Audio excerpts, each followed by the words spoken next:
اب آج کی جو حدیث ہے ہماری الحمدللہ وہ یہ پچھلی حدیث ہم نے پڑھی اور اس میں نمازیوں کے لیے تخفیف کے حوالے سے امام کو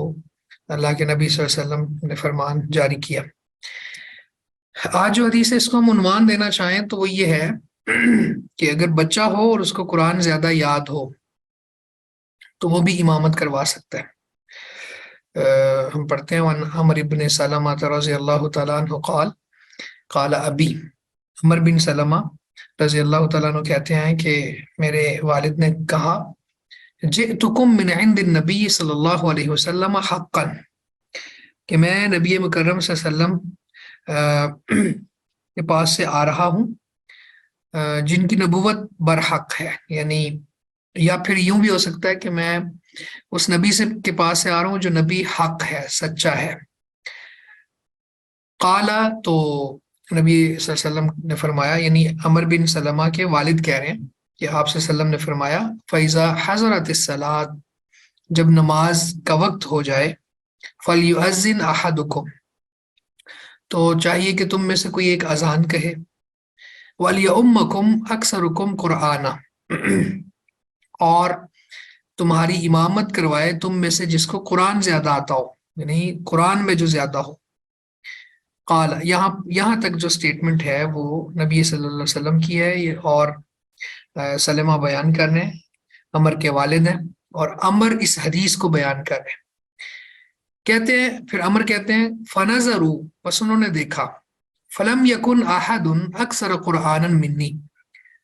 تو مجھ سے زیادہ کوئی ایسا شخص نہیں پایا انہوں نے، یا نہیں موجود تھا جس کو قرآن زیادہ آتا ہو، یعنی مجھ سے زیادہ قرآن جس کو یاد ہو وہ وہاں موجود نہیں تھا، گویا کہ میں موجود تھا جس کو سب سے زیادہ قرآن یاد تھا۔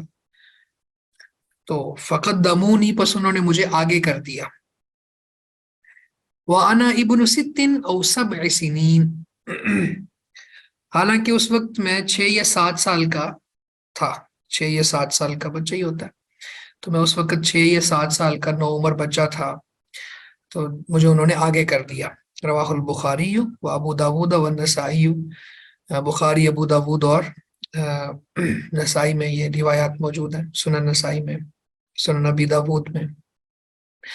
اب یہ حدیث ہمارے پاس ہے، اور اس کو آپ اگر یہ بھی عنوان دینا چاہیں کہ امامت کا کرائٹیریا کیا ہوگا تو یہ بھی دے سکتے ہیں آپ۔ تو امامت کا کرائٹیریا اور بھی احادیث میں ہم دیکھیں گے، لیکن یہاں جو ہمیں سمجھ آ رہا ہے وہ یہ ہے کہ جس کو قرآن زیادہ یاد ہو، اور پھر اس میں کوئی مذائقہ نہیں ہے کہ اگر وہ بچہ ہی کیوں نہ ہو، تو قرآن زیادہ یاد ہونا یہ اعزاز ہے، اور اس کے لیے امامت کے لیے آگے بھی کیا جا سکتا ہے اور کرنا چاہیے۔ اس کے بعد امامت کے کرائٹیریا کے کوئی مزید واضح کرنے والی حدیث ابھی ہم پڑھیں گے انشاءاللہ۔ اچھا، پچھلی جو حدیث گزری ہے نا اس میں آپ دیکھ لیں کہ سب سے پہلے جو اللہ کے نبی صلی اللہ علیہ وسلم کا فرمان تھا نا، اذا حضرت الصلاۃ فلیؤذن احدکم، کہ جب نماز کا وقت ہو جائے تو تم میں سے کوئی ایک اذان کہے، پھر اس کے بعد تم میں سے کوئی ایک امامت کروائے، اور وہ کروائے امامت جو قرآن میں زیادہ ہے، جس کو قرآن زیادہ آتا ہے۔ تو وہاں سے ایک بات یہ بھی سمجھ آئی کہ ایمان والوں کی خوبی یہ ہے کہ وہ نماز کا انتظار کرتے ہیں، اور پھر جب نماز کا وقت ہو جاتا ہے تو وہ اس طرح سے نہیں بیٹھے رہتے کہ جیسے عام حالت میں بیٹھے ہوں اور ان کو کوئی پرواہ نہ ہو۔ تو مومن وہ یا تو فوراً اذان کی آواز سنتا ہے تو مسجد کی طرف چلا جاتا ہے، یا پھر کسی ایسی جگہ پر ہو، خاص طور پہ میں یہ بات اس لیے کر رہا ہوں کہ عید کی چھٹیوں میں یا ویسے بھی لوگ جب کسی ٹرپ پہ جاتے ہیں تو وہاں پہ اس میں اپنی نمازوں کو انکلیوڈ نہیں کرتے، یعنی نمازوں کی پلاننگز نہیں ہوتی وہاں پہ، چونکہ سفر کے دوران وہ ٹریولنگ میں ہوتے ہیں، تو پھر بعض اوقات مسجد قریب نہیں ہوتی، تو ان کو چاہیے کہ فوراً وقت اذا حضرت الصلاۃ، جب نماز کا وقت ہو جائے تو ان کو بڑا کانشیس رہنا چاہیے کہ ہم نے نمازیں پڑھنی ہیں۔ ہاں، سفر میں جمع کر سکتے ہیں ہم نے نمازیں پڑھنی ہیں، تو جب نماز کا وقت ہو جائے تو وہ اگر پوری فیملی ہے تو ان میں سے کوئی ایک اذان کہے، اور اس کے بعد پھر وہ دیکھیں کہ ان میں سے سب سے زیادہ قرآن کس کو آتا ہے تو اس کو آگے کریں اور نماز پڑھیں، اس کو امام بنائیں اور اس کے پیچھے باجماعت نماز ادا کریں۔ تو اس لیے تھوڑا سا میں نے کہا اس پہ بات کر لیں کہ مومن نماز کے حوالے سے بڑا منتظر رہتا ہے، اور اللہ کے نبی صلی اللہ علیہ وسلم کا فرمان بھی ہے نا کہ وہ اعمال جن کی وجہ سے اللہ تعالیٰ درجات بلند کرتا ہے اور گناہ مٹا دیتا ہے، ان میں سے ایک انتظار الصلاح بعد الصلاح، ایک نماز کے بعد اگلی نماز کا انتظار بھی ہے۔ اور آپ نے فرمایا فذالکم الرباط، اور یہ رباط ہے، یعنی رباط کا معنی کیا ہوتا ہے؟ سرحدوں پر پہرا دینا۔ تو بڑا عظیم عمل ہے وہ، جہاد کے دوران جب انسان پہرا دیتا ہے۔ تو اللہ کے رسول صلی اللہ علیہ وسلم نے اس کو وہاں پہ ڈال دیا کہ جس طرح وہ اجر ہے اسی طرح اس کا بھی اجر ہے۔ تو امامت کے حوالے سے مزید تفصیلات اس حدیث میں ہمیں ملیں گی۔ حدیث ابی مسعود رضی اللہ عنہ میں قال رسول اللہ صلی اللہ علیہ وسلم، کہتے ہیں کہ رسول اللہ صلی اللہ علیہ وسلم نے فرمایا یؤم القوم اقرأہم لکتاب اللہ، قوم کی امامت کروائے ان میں سے کتاب اللہ کو زیادہ پڑھنے والا، یعنی کتاب اللہ کا قاری، ٹھیک ہے، قاری کا مطلب پڑھنے والا۔ فَإِن كَانُوا فِي الْقِرَاءَةِ سَوَاءً، اگر وہ سب یعنی قوم کے لوگ قرآن کی قرات میں کتاب اللہ کو پڑھنے میں برابر ہوں، فَأَعْلَمُهُمْ بِالسُّنَّةِ، تو جو سنت کو زیادہ جاننے والا ہو۔ فَإِن كَانُوا فِي السُّنَّةِ سَوَاءً، بس اگر وہ سنت میں بھی برابر ہوں، فَأَقْدَمُهُمْ ہجرتاً، تو پھر ان میں سے جو ہجرت کے اعتبار سے مقدم ہے، یعنی جو جس نے پہلے ہجرت کی ہو۔ تو صحابہ چونکہ مہاجرین بھی تھے، انصار بھی تھے، اور پھر مہاجرین میں وہ بھی تھے جو پہلے ہجرت کرنے والے تھے، پھر جو بعد میں ہجرت کرنے والے تھے، تو یہ معلوم باتیں تھیں اس وقت۔ فَإِن كَانُوا فِي الْهِجْرَةِ سَوَاءً، بس اگر وہ ہجرت میں بھی برابر ہوں، فَأَقْدَمُهُمْ سِلْمًا، تو پھر ان میں سے جو اسلام میں مقدم ہو، یعنی پہلے اسلام اس نے قبول کیا ہو۔ وفی روایت سنن، اور ایک روایت میں ہے عمر میں زیادہ ہو۔ تو یعنی اگر اسلام میں مقدم ہو یہ بھی ہو سکتا ہے یہاں پہ، اور ایک روایت میں ہے عمر میں مقدم ہو تو یہ بھی ہو سکتا ہے۔ ولا یؤمن الرجل الرجل فی سلطانہ، ولا یؤمن الرجل الرجل، اور نہ امامت کروائے کوئی شخص کسی دوسرے کی فی سلطان ہی، اس کی سلطنت میں۔ ابھی ہم بات کرتے ہیں تفصیل انشاءاللہ اس پہ، اس کی سلطنت میں۔ ولا یقعد فی بیتہ علی تکریمتہ الا باذنہ، اور نہ بیٹھو فی بیتہ، اس کے گھر میں، علی تکریمتہ، اس کی عزت کی جگہ پر، الا باذنہ، مگر اس کی اجازت کے ساتھ۔ اب یہ حدیث ہے ہمارے پاس، اور اس میں نماز با جماعت اور امامت کے ساتھ ساتھ اور بھی مزید فوائد ہیں جو سمجھنے کے لائق ہیں، اور ہمارے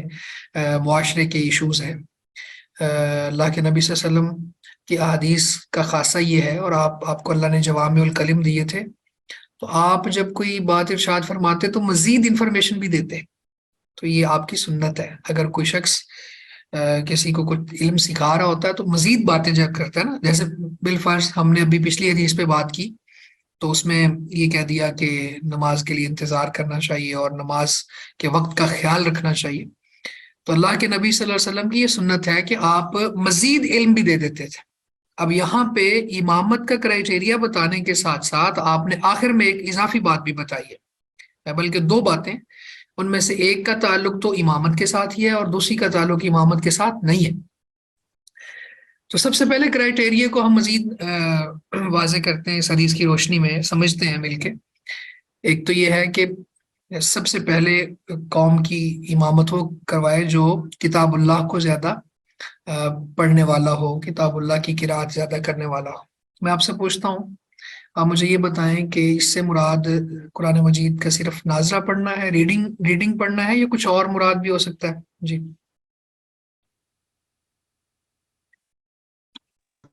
ترجمہ اور اس کی ریڈنگ کے ساتھ ساتھ اس کو سمجھ کے پڑھنا بھی ہوتا ہے، اس کا ترجمہ ہوگا۔ ٹھیک ہے، لیکن یہاں تو یہ ہے نا کہ کتاب اللہ کی قرات۔ رنیم آپ بھی کچھ کہہ رہی تھی؟ سر یہی کہہ رہی تھی کہ ترجمہ تفسیر کے ساتھ۔ ٹھیک ہے، شاباش، آپ دونوں نے اچھا جواب دیا۔ اس میں یہ ہے کہ صحابہ کرام قرآن مجید کی قرات جو کرتے تھے نا وہ اس طرح سے نہیں کرتے جس طرح ہم کرتے ہیں، کہ ہم تو صرف نازلہ پڑھتے ہیں اور ایک حرف کے بدلے 10 نیکیاں دینے والی بات کرتے ہیں۔ وہ قرآن مجید کو سمجھ کے پڑھتے تھے اور اس کا فہم اور تدبر بھی ساتھ ہوتا تھا، یعنی کوئی صحابی ایسا نہیں تھا کہ قرآن مجید کو فہم کے بغیر پڑھتا ہو۔ تو اس دور میں یہ معروف بات تھی کہ قرآن مجید کو فہم اور تدبر کے ساتھ ہی پڑھا جائے گا۔ یہ سلوک نہیں کرتے تھے جو ہم کرتے ہیں قرآن کے ساتھ، اگرچہ ہم دنیاوی کتابوں کے ساتھ تو بڑا اچھا سلوک کرتے ہیں کہ ان کا فہم بھی حاصل کرتے ہیں، اس کے نوٹس بھی بناتے ہیں، اور پھر اس کے ساتھ اگر میرا بیٹا یا بیٹی ہے تو اس کو اکیڈمی بھی رکھواتے ہیں، پھر گھر میں خود بھی اس کے پاس بیٹھ کے دیکھتے ہیں کس نے کیا سیکھا کیا سمجھا۔ تو خاص طور پہ ہمارا فوکس یہ ہوتا ہے کہ سمجھا کرو۔ تو کتاب اللہ کے ساتھ ہمارا شغف یا تعلق یہی ہے کہ بس اس کو ایک دفعہ گزار لیں آپ، اور وہ بھی بچپن میں گزار لیں، اور اس کے بعد پھر بڑھاپے میں جا کے دوبارہ سے جب تھوڑی سی ہوش آتی ہے تو پھر آپ نے دیکھا جو اوورسیز ہمارے پاکستانی ہیں وہ اکیڈمیز ڈھونڈ رہے ہوتے ہیں کہ کوئی ہمارا نازلہ دوبارہ سے سیٹ کروا دے۔ تو یہ سلوک ہے ہمارا۔ تو یہاں پہ یہ قطعاً مراد نہیں ہے کہ جو قرآن کی محض ریڈنگ کرتا ہو۔ آپ دیکھیں اس کی دلیل ایک تو میں نے کہا کہ اس دور میں صحابہ کرام قرآن مجید کو اس طرح پڑھتے ہی نہیں تھے جس طرح ہم پڑھتے ہیں، بلکہ وہ تو اس میں تدبر اور فہم بھی ساتھ رکھتے تھے۔ دوسرا یہ ہے کہ آگے دیکھیں آپ، فَإِن كَانُوا فِي الْقِرَاءَةِ سَوَاءً فَأَعْلَمُهُمْ بِالسُّنَّةِ، تو کتاب اللہ کو پڑھنے میں اگر وہ برابر ہیں تو پھر ان میں سے سنت کا جو عالم ہے، زیادہ جاننے والا ہے۔ تو یہ بات بتاتی ہے ہمیں کہ پیچھے کتاب اللہ کی قرات سے مراد کیا ہے، اس کا فہم کے ساتھ پڑھنا اس کو۔ یہ دوسرا ہو گیا، اگر کتاب اللہ کا زیادہ علم ہو اس کو آگے کریں گے ہم، اگر اس میں برابر ہوں گے تو پھر جو سنت، یعنی سننا سے مراد حدیث ہے۔ سنت کا لفظ جو ہے یہ اگر لفظی طور پر ہم دیکھیں تو اس کا مطلب ہے اللہ کے نبی صلی اللہ علیہ وسلم کا جو طریقہ ہے اس کو سننا کہا گیا ہے۔ تو یہ حدیث کے معنی میں بھی ہے سنت۔ تو سنت کا جو زیادہ عالم ہے مطلب جو حدیث کا زیادہ عالم ہے۔ فَإِن كَانُوا فِي السُّنَّةِ سَوَاءً، اگر وہ سنت میں برابر ہوں تو پھر فَأَقْدَمُهُمْ ہجرتاً، تو جو ہجرت میں مقدم ہو، یعنی جس نے پہلے ہجرت کی ہو۔ تو اس میں بھی آپ یہ دیکھ لیں کہ نیک اعمال میں جو سبقت لے جانے والا ہے، بعد والا اگرچہ ثواب کا مستحق بنتا ہے لیکن اس کو اتنا ثواب نہیں ملتا جو پہلے لوگوں نے کیا ہوتا ہے۔ یعنی کوئی بھی اس کی آپ اگر آج کے دور میں مثال لینا چاہیں، مثلا کوئی دعوی ایکٹیویٹی آپ کرتے ہیں تو اس میں جو سب سے پہلے لوگ آئے ہیں، آپ کے ساتھ انرول ہوئے ہیں، آپ کے ساتھ ملے ہیں اور آپ نے ان کے ساتھ مل کے کام کیا، تو وہ آپ کی نظر میں بھی پہلے لوگوں جیسے بعد والے نہیں ہوں گے، آپ کو بھی وہ یاد رہیں گے۔ تو اللہ تو بہت زیادہ قدر کرنے والا ہے، تو اللہ کے دین کی طرف جو سب سے پہلے آتا ہے تو اللہ تعالیٰ پھر اس کا اجر بڑھاتے ہیں۔ تو یہ وہ سابقون ہیں۔ فَإِن كَانُوا فِي الْهِجْرَةِ سَوَاءً، اگر وہ ہجرت میں برابر ہوں تو پھر دو روایات ہیں، ایک روایت میں ہے فَأَقْدَمُهُمْ سِلْمًا، تو پھر دیکھیں کہ ان میں سے پہلے اسلام کس نے قبول کیا ہے، اور اگر وہ بائی برتھ ہی سارے مسلمان ہوں، یعنی کسی نے بھی اسلام قبول نہ کیا ہو، یعنی پہلے سے ہی وہ مسلمان ہوں، وہ مسلم فیملی میں آئے ہوں اور پھر بائی برتھ مسلم، تو پھر اس کو ساتھ ملا لیں۔ اور یہ جو روایات میں الفاظ مختلف ہوتے ہیں ان کے اندر بھی اللہ کی بہت بڑی حکمت ہے۔ اب دیکھیں یہاں پہ ہمیں یہ مسئلہ سمجھ آ رہا ہے، اگر وہ سارے لوگ ان ساری چیزوں میں برابر ہوں اور پھر اسلام بھی ایک دم ہی انہوں نے قبول کیا ہو، تو پھر ایسا تو نہیں ہو سکتا نا کہ وہ ایک ہی وقت میں پیدا ہوئے، پھر ان میں عمر میں تفاوت ہوگا، یعنی ان کی عمر مختلف ہوگی۔ تو دین اسلام بہت کمال دین ہے، اور نبی صلی اللہ علیہ وسلم کے الفاظ جو ہیں بڑے ہی جامع ہوتے ہیں، آپ کو جوامع الکلم دیے گئے۔ اگر اسلام ان کا برابر ہے، اسلام ایک دم انہوں نے پورے گروپ سے اسلام میں آئے ہیں، تو اگر یہ پورا گروپ مسلم ہوا، اسلام قبول کیا، تو ان میں کوئی اسلام میں بھی مقدم نہیں ہے، باقی چیزوں میں بھی سارے سب برابر ہے، تو پھر ان کی عمر دیکھ لیں آپ۔ تو ولا يؤمن الرجل الرجل في سلطانه، اور کوئی ایک شخص کسی دوسرے شخص کی امامت نہ کروائے فی سلطان ہی، میں نے کہا اس کی سلطنت میں، سلطان سلطنت کے معنی میں نے لیا، تو اس کو آپ یوں کہہ لیں دائرہ اختیار میں، یعنی کسی کے دائرہ اختیار میں آپ اس کی اجازت کے بغیر امامت نہ کروائیں۔ مثلا آپ بڑے فضل والے ہیں، اہل علم میں سے ہیں، آپ کسی مسجد میں گئے ہیں تو وہ امام ابھی تھوڑا تاخیر کا شکار ہے، تو آپ اس کا انتظار کریں، اور یا پھر وہ موجود ہے تو آپ خود سے آگے نہ بڑھ کے امامت کروانا شروع کر دیں، اس کی اجازت لیں، کیونکہ اس کی ذمہ داری لگائی ہوئی ہے اور وہ زیادہ حق رکھتا ہے۔ تو یہ ایسا ہوتا ہے ہماری مساجد میں، خاص طور پہ پاکستان میں یہ دیکھنے میں آیا کہ انتظامیہ جس کو چاہے امام کی اجازت کے بغیر آگے کر دیتی ہے، اور وہ امامت کروا رہا ہوتا ہے، امام صاحب بیچارے ان کا یہ دائرہ اختیار چھین لیا جاتا ہے۔ تو آپ دیکھیں اللہ کے نبی صلی اللہ علیہ وسلم نے یہاں پہ باقاعدہ طور پر حکمن یہ کہا، یعنی یہاں پہ یہ حکم جو ہے یہ وجوب پر دلالت کر رہا ہے، اس میں کوئی ایسا کرینہ نہیں ہے کہ یہ استحباب کی طرف چلا جائے۔ وَلَا يُؤْمَنَّ الرَّجُلَ فِي سُلْطَانِهِ، کوئی شخص کسی دوسرے کے دائرہ اختیار میں اس کی امامت نہ کروائے۔ تو دائرہ اختیار سے مراد کیا ہے؟ امام کا دائرہ اختیار ہے اس مسجد میں، مسجد اس کی سلطنت ہے، وہ اس کا سلطان ہے، تو وہاں پہ اگر کوئی شخص اس کو بائی پاس کرے گا اور آگے چلا جائے گا اور امامت کروائے گا، تو پھر وہ بڑا ہرٹ ہوگا۔ اور ہماری مسجد کے انتظامیہ کے لوگ، یعنی بہت سی مساجد الا من رحم ربی، وہ ایسا کرتے ہیں کہ وہ امام کو بالکل ویلیو نہیں دیتے اور مہمان کو آگے کر دیتے ہیں۔ وَلَا يَقْعُدْ فِي بَيْتِهِ عَلَىٰ تَكْرِيمَتِهِ إِلَّا بِإِذْنِهِ۔ اب یہ ہے وہ ٹکڑا حدیث کا جو میں نے کہا کہ اللہ کے نبی صلی اللہ علیہ وسلم مزید فائدہ بھی دیتے ہیں جب آپ کوئی بات ارشاد فرما رہے ہوتے ہیں، تو آپ نے فرمایا کہ کوئی شخص کسی کے گھر میں اس کی عزت کی جگہ پر نہ بیٹھے الا باذنہ، ہاں اس سے اجازت لے لیں۔ عزت کی جگہ کیا ہے؟ اس کو آپ یوں سمجھ لیں کہ بعض لوگ ہوتے ہیں وہ بیڈ روم تک ایکسیس نہیں دیتے کچھ مہمانوں کو، ان کو ڈرائنگ روم تک رکھتے ہیں، تو وہ ڈرائنگ روم میں بٹھائیں اور یہ بیڈ روم میں آ جائیں۔ یا پھر یہ ہوتا ہے کہ کھانے کی میز پہ، کھانے کی ٹیبل پہ اگر اس کے لیے کوئی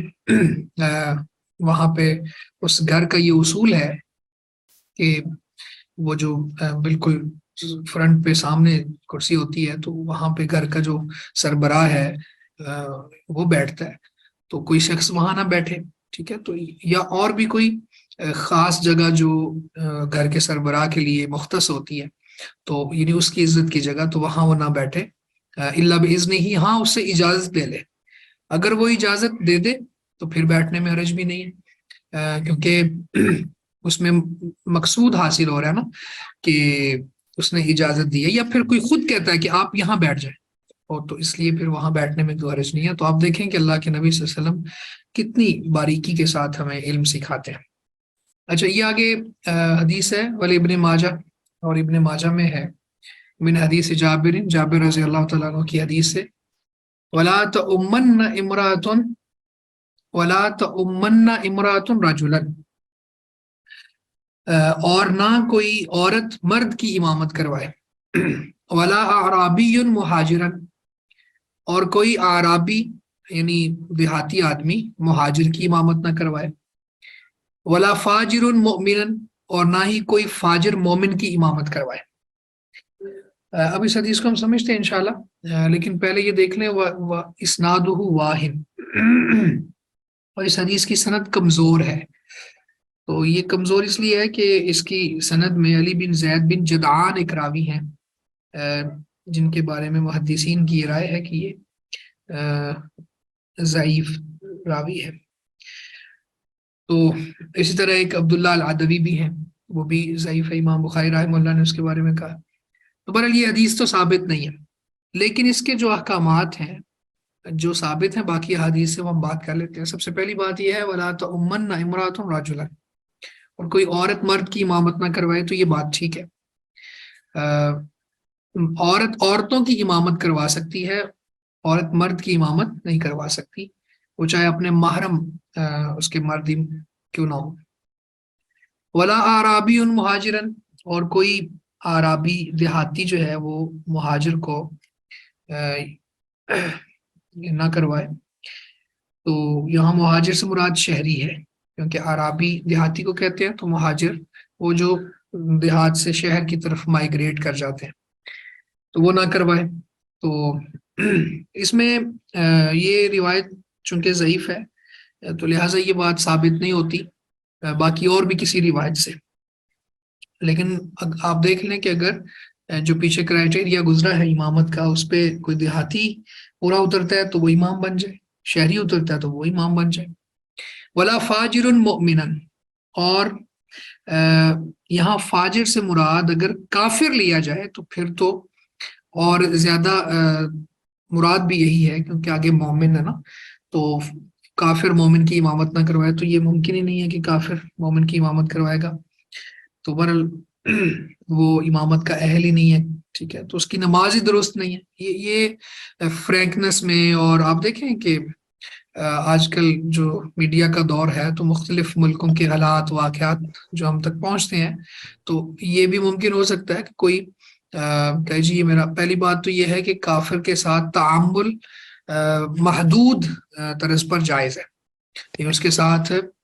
قلبی ملان نہیں ہو سکتا، قلبی ملان تو بالکل بھی جائز نہیں ہے، یعنی اس کے ساتھ محبت نہیں کی جا سکتی، مودت نہیں کی جا سکتی، ہاں لیکن اس کے ساتھ معاملہ کیا جا سکتا ہے۔ تو اب وہ آپ کی عبادات کے حوالے سے، یا پھر وہ آپ کو مجبور کرے جی میں امامت کرواتا ہوں، یا پھر کوئی ویڈیوز بنانے کے لیے کر لیتے ہیں لوگ، تو یہ بہرحال ایک تو روایت ثابت نہیں ہے، لیکن یہاں کافر مراد ہو تو پھر یہ حکم ثابت ہے۔ یہاں پہ امامت کے جو مسائل ہیں وہ الحمدللہ مکمل ہو گئے۔ اس کے بعد صف بندی کے حوالے سے یہ حدیث ہے ہمارے پاس۔ عموماً دیکھنے میں یہ آیا ہے کہ جب صفیں بنائی جاتی ہیں تو یوں لگتا ہے جیسے بندہ تنہائی نماز پڑھ رہا ہے، یعنی ہمارے معاشرے کی بات ہے کہ امامت یعنی نماز با جماعت کے اندر بھی یوں فیل ہو رہا ہوتا ہے کہ ہم تنہا ہی نماز پڑھ رہے ہیں، کیوں؟ کیونکہ ساتھ والا بہت دور کھڑا ہوگا نا۔ آپ یہ دیکھیں انس رضی اللہ تعالیٰ عنہ کہتے ہیں ان نبی صلی اللہ علیہ وسلم قال، بے شک نبی صلی اللہ علیہ وسلم نے فرمایا رسو صفوفکم، رسو صفوفکم کا معنی یہ ہے کہ اپنی صفوں کو ملا کر رکھو، یعنی صفوں میں خوب مل جل کر کھڑے ہو جاؤ، درمیان میں خالی جگہ نہ چھوڑو، یہ ہے رسو۔ وقاربوا بینہا، اور وقاربوا بینہا کا معنی یہ ہے کہ ان کو ایک دوسرے کے قریب قریب رکھو، یعنی دو صفوں کے درمیان زیادہ فاصلہ نہ ہو، ایک صف آگے بن گئی ہے، ایک صف اس کے پیچھے بن گئی ہے، تو یہ دونوں صفیں قریب قریب ہونی چاہیے، یہ نہ ہو کہ ایک صف آگے بنائی ہے تو پیچھے بہت دور جا کے دوسری صف بنائی جائے، تو اتنا فاصلہ ہو کہ آپ سجدہ کر لیں، اور قریب قریب ہونا چاہیے۔ وقاربوا بینہا کا یہ معنی ہے۔ وحاذوا بالاعناق، اور اپنی گردنوں کو برابر رکھو، حاذو برابر رکھو، بالاعناق گردنوں کو، یعنی صفوں میں ایک دوسرے کے برابر رکھو، یہ نہیں کوئی آگے کھڑا ہوا ہے کوئی پیچھے کھڑا ہوا ہے، تو گردنیں برابر ہونی چاہیے۔ اس میں نبی صلی اللہ علیہ وسلم نے صفوں میں کھڑے ہونے کا طریقہ ہمیں سکھایا تھا، ایک تو ملائیں، درمیان میں خلا نہیں ہونا چاہیے، اور بھی بہت سی روایات ہیں اس حوالے سے، اور دوسرا یہ ہے کہ صفیں قریب ہونی چاہیے، ایک صف آگے ہے دوسری صف پیچھے ہے، تو پیچھے والی صف زیادہ فاصلے پر نہیں ہونی چاہیے۔ اور وحاذوا بین الاعناق، یعنی دائیں بائیں جو آپ کھڑے ہیں تو گردنیں ملا کے رکھو، ملا کے رکھنے سے مراد یہ برابر ہونی چاہیے، اس سے صفیں برابر ہوتی ہیں۔ اگلی حدیث ہمارے پاس ہے ابو ہریرہ رضی اللہ تعالیٰ عنہ سے، قال قال رسول اللہ صلی اللہ علیہ وسلم خیر صفوف الرجال اولها، لوگوں میں سے مردوں میں سے بہترین صفیں جو ہیں وہ اگلی صف ہے، یعنی سب سے بہترین صف جو ہے وہ اگلی ہے، پہلی صف ہے۔ وشرها آخرها، اور مردوں کی جو بری صف ہے وہ آخری صف ہے، یعنی مردوں کی پہلی صف جو ہے وہ بہتر ہے۔ خیر صفوف الرجال، مردوں کی صفوں میں سے سب سے بہترین اولها، پہلی ہے، اس کی پہلی صف۔ وشرها آخرها، اور اس کی جو بری صف ہے وہ آخری صف ہے۔ وخیر صفوف النساء آخرها، اور عورتوں کی صفوں میں سے سب سے بہتر آخری صف ہے۔